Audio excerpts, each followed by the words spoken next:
Hello everybody, and welcome back to Nerdy Miniatures.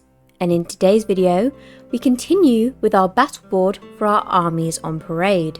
In this one, we'll be adding some textures, and I'm also going to be updating you on any progress that I've made between videos. I'll be adding textures like moss and rocks, so if you want to see how I achieved this final look, then just keep on watching. So to begin, let's look at the progress I made between videos. I carved out a few more rocks out of the foam and added them to the board. Separately, I have also created the rocks for a little water feature that we'll be adding later once the cave is installed. Off camera, we also carved out the cave, making sure it would fit perfectly with the dimensions of the board. This was all Mr. Nerd at this point, but he did it very well. We cut a hole into one side of the cave, so that's why you may notice one of these pieces has a massive hole missing in the middle. This is intentional, so you can look through that hole and you can see inside the cave. Not that it matters though, because this whole cave will be removable. We're going to be attaching this to the board later on with magnets, and therefore you'll then be able to take it on and off to see the full board and its full effect. Now that all that was in place, it was time to move on to the base.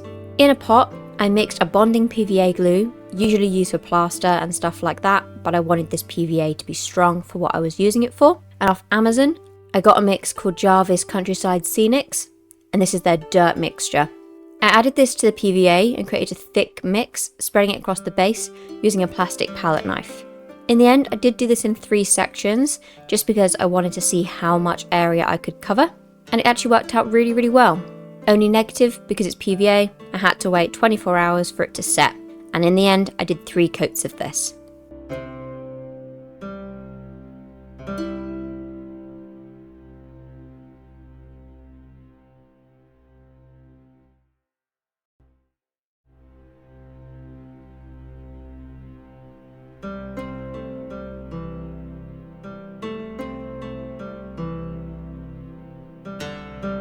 Now for the swamp pools, I used the same technique with that mixture and built it up to cover the edges.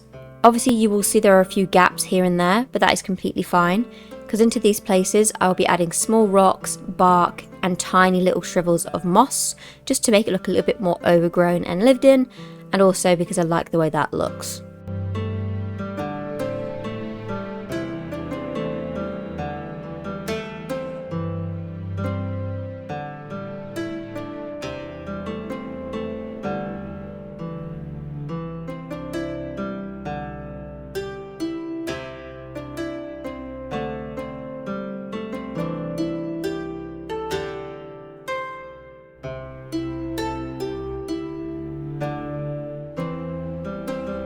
Speaking of moss, whilst that dried, it was time to add the foliage, starting with moss. Now this is actually real dried moss, so of course it's going to have the best effect, and it also smells quite nice too, not gonna lie. I applied this only to the Sylvaneth side of the board, as this is where the Sylvaneth are going to be coming out of the forest and the trees to confront the Fire Slayers for burning down their woodland. After this, it was time to start adding some bark. For this, I ended up going in with 2 different sizes of dried bark, and using a mixture of hot glue and PVA glue, I attached these to the base. There are actually some parts of the base where the PVA mix I'd made before was a little bit thicker, so this actually worked quite well in my favour. I was able to then press down some of the larger rocks and have the mixture ooze up around the edges, making them look a little bit more lived into those spaces, an effect I actually really enjoyed.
As for the Fire Slayer side, as this is a ground level cave, The whole base is going to be a mixture of rubble, rocks and dirt, as well as a few pieces of bark that they've dragged in along the way, because of course they're fire slayers, they need to make fire.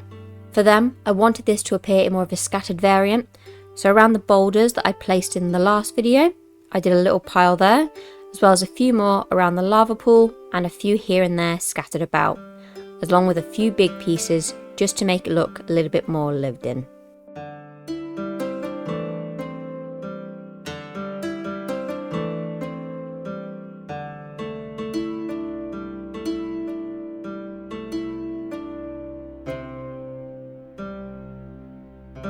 And that is it. That is the progress for today's video. In the next video, you'll see me carving into our cave walls and hopefully also see me making our dead trees that our fire slayers will be burning down. Hope you enjoyed this video. If you want to see the progress and how it comes out in the future, then subscribe to the channel so you don't miss out on future content. Down in the description, you will find 2 links. The first to Mr. Nerd's channel. So if you enjoy MMOs and action RPGs, then please feel free to have a look at that. If you enjoy lore videos, anything fantasy lore from Tolkien / Game of Thrones, Warhammer, Lord of the Rings, a little bit of The Witcher, then you might want to have a look at my channel where I cover just that. So if that sounds like your cup of tea, then please subscribe to that. Anyway, that'll be it from me today. Have a wonderful day or night, wherever you are in the world. And as always, bye for now, guys.